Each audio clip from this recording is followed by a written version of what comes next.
মন্দিরের প্রসাদী প্যারা ভক্তদের মধ্যে খুবই জনপ্রিয়। তিরুপতি বিতর্কের পর এবার প্রশ্ন উঠছে, প্রসাদী প্যারায় কি আছে? শুদ্ধ ঘি নাকি গরুর তেল? এই মুহূর্তে দেশের অন্যতম বড় বিতর্ক তিরুপতি মন্দিরের লাড্ডুতে পশুর চর্বি। সেই লাড্ডু যা তিরুপতি মন্দিরের প্রধান প্রসাদ, লাড্ডুর ল্যাব রিপোর্ট চেয়ে পাঠিয়েছে কেন্দ্র। এই বিতর্কের মধ্যেই এবার দেশের জনপ্রিয় কৃষ্ণ মন্দিরের প্রসাদও গবেষণাগারে পাঠানোর সিদ্ধান্ত নেওয়া হয়েছে। এই কৃষ্ণ মন্দির অর্থাৎ মথুরা এবং বৃন্দাবনের প্রসাদও ইতিমধ্যেই পাঠানো হয়েছে পরীক্ষার জন্য। ভারতের অন্যতম জনপ্রিয় তিরুপতি মন্দিরের প্রসাদ লাড্ডু ঘিরে এক প্রকার বিতর্ক তুঙ্গে। তিরুপতির লাড্ডুতে কি রয়েছে, এটা নিয়ে নানা প্রশ্ন উঠে আসছে। তিরুপতির লাড্ডুতে নাকি ঘিয়ের সঙ্গে পশুর চর্বি মেশানো হচ্ছে বলে অভিযোগ উঠেছে।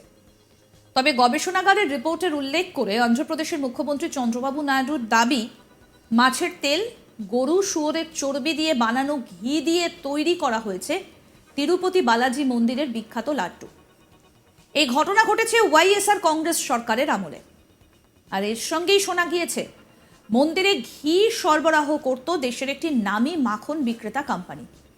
তবে ভারতের জনপ্রিয় ওই ডেয়ারি সংস্থার তরফে দাবি করা হয়, তিরুমালা তিরুপতি দেবস্থানমে কখনোই তারা ঘি সরবরাহ করেনি। নিজেদের সোশ্যাল মিডিয়া হ্যান্ডেলে বিবৃতি প্রকাশ করে তারা জানিয়েছে এই কথা। এই বিতর্কের পর আবার শুদ্ধিকরণ যজ্ঞের আয়োজন করা হয়েছে। পুজো পাঠের আয়োজন করা হয় অন্ধ্রপ্রদেশের তিরুপতির ভেঙ্কটেশ্বর মন্দিরে। সোমবার এই মহাশান্তি হোমের আয়োজন করা হয়। হোমে অংশ নেন তিরুমালা তিরুপতি দেবস্থানমের এক্সিকিউটিভ অফিসার সহ অন্যান্য ট্রাস্টি সদস্য এবং পুরোহিতরা।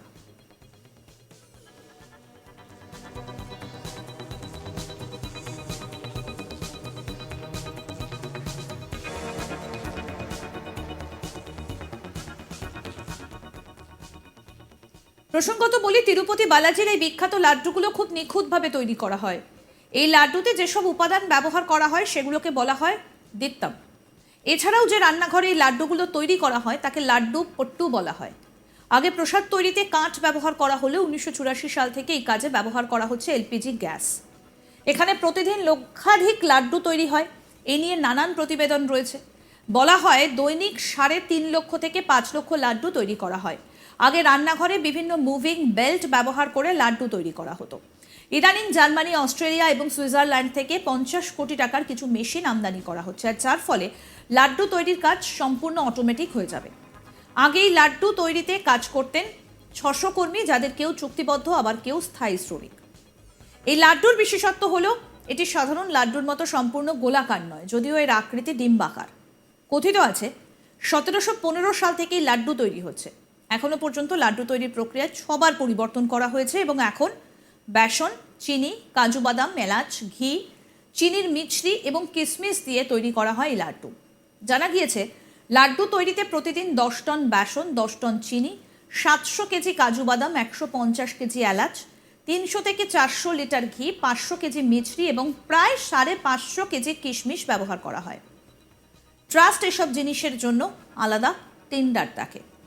প্রসাদে 3 ধরনের লাড্ডু রয়েছে, যার মধ্যে রয়েছে প্রোক্থাম, আস্থানাম এবং কল্যাণোৎসব। প্রোক্থাম লাড্ডু হলো ছোট লাড্ডু, যার প্রতিটার ওজন 60 থেকে 75 গ্রাম এবং প্রচুর সংখ্যক দর্শনার্থীদের পরিবেশন করা হয়। একই সময়ে উৎসবের সময় আস্থানাম লাড্ডু তৈরি করা হয়, যার প্রতিটির ওজন 750 গ্রাম। কল্যাণোৎসব লাড্ডু যারা কল্যাণোৎসবমে অংশগ্রহণ করেন তাদের জন্য তৈরি করা হয়। জানা যাচ্ছে প্রসাদকে তিরুপতি মন্দিরের আয়ের 3য় বৃহত্তম উৎস হিসেবে বিবেচনা করা হয়। এটি প্রায় 500 থেকে 600 কোটি টাকা। ট্রাস্টের প্রসাদ হিসেবে লাড্ডু, বড়া, দোসা, পোঙ্গল, পুলিহোরা ইত্যাদি তৈরি করা হয়। এটি মন্দিরের পাশাপাশি অনলাইনেও বিক্রি করা হয়। এখানে একটি লাড্ডুর দাম 50 টাকা।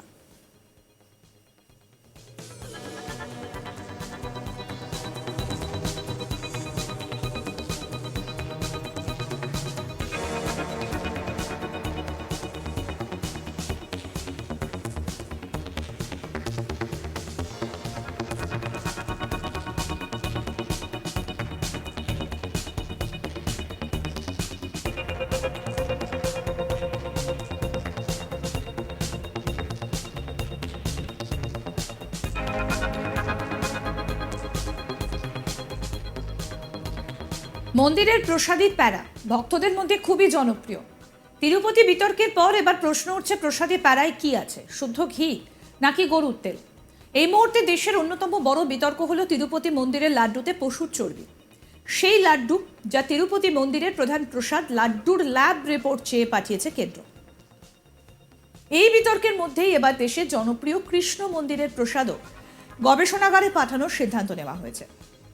এই কৃষ্ণ মন্দির অর্থাৎ মথুরা এবং বৃন্দাবনের প্রসাদও ইতিমধ্যেই পাঠানো হয়েছে পরীক্ষার জন্য। ভারতের অন্যতম জনপ্রিয় তিরুপতি মন্দিরের প্রসাদী লাড্ডু ঘিরে বিতর্ক এক প্রকার তুঙ্গে। তিরুপতির লাড্ডুতে ঘিয়ের সঙ্গে পশুর চর্বি মেশানো হচ্ছে বলে অভিযোগ উঠেছে। তবে গবেষণাগারের রিপোর্টের উল্লেখ করে অন্ধ্রপ্রদেশের মুখ্যমন্ত্রী চন্দ্রবাবু নাইডুর দাবি, মাছের তেল, গরু শুয়োরের চর্বি দিয়ে বানানো ঘি দিয়ে তৈরি করা হয়েছে তিরুপতি বালাজি মন্দিরের এই বিখ্যাত লাড্ডু। এই ঘটনা ঘটেছে ওয়াইএসআর কংগ্রেস সরকারের আমলে। একই সঙ্গে শোনা গিয়েছে মন্দিরে ঘি সরবরাহ করত দেশের একটা নামী মাখন বিক্রেতা কোম্পানি। তবে ভারতের ওই জনপ্রিয় কোম্পানি তার ডেয়ারির সংস্থা তরফের দাবি, তিরুমালা তিরুপতি দেবস্থানমে কখনোই তারা ঘি সরবরাহ করেনি। নিজেদের সোশ্যাল মিডিয়া হ্যান্ডেলে বিবৃতি প্রকাশ করে তারা জানিয়েছে এই কথা। এই বিতর্কের পর আবার শুদ্ধিকরণ যজ্ঞের আয়োজন করা হয়েছে। পুজো পাঠের আয়োজন করা হয় অন্ধ্রপ্রদেশের তিরুপতির ভেঙ্কটেশ্বর মন্দিরে। সোমবার এই মহাশান্তি হোমের আয়োজন করা হয়। হোমে অংশ নেন তিরুমালা তিরুপতি দেবস্থানমের এক্সিকিউটিভ অফিসার সহ অন্যান্য ট্রাস্টি সদস্য এবং পুরোহিতরা।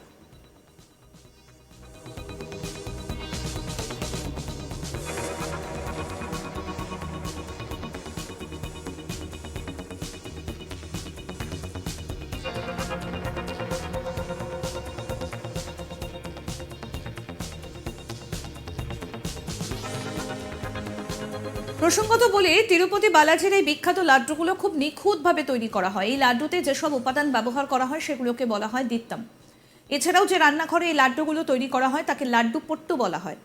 আগে প্রসাদ তৈরিতে কাঠ ব্যবহার করা হলে 1984 সাল থেকে এই কাজে ব্যবহার করা হচ্ছে এলপিজি গ্যাস। এখানে প্রতিদিন লক্ষাধিক লাড্ডু তৈরি করা হয় এবং এই নিয়ে নানা প্রতিবেদন রয়েছে। বলা হয় দৈনিক 3.5 লক্ষ থেকে 5 লক্ষ লাড্ডু তৈরি করা হয়।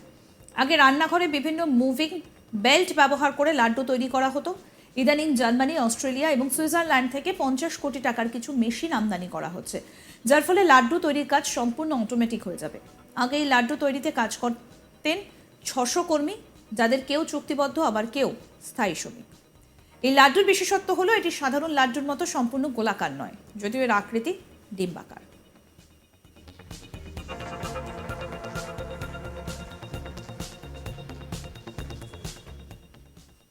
আরও আপডেট পেতে দেখতে থাকুন আজ তাক বাংলার ইউটিউব চ্যানেল, সাবস্ক্রাইব করুন।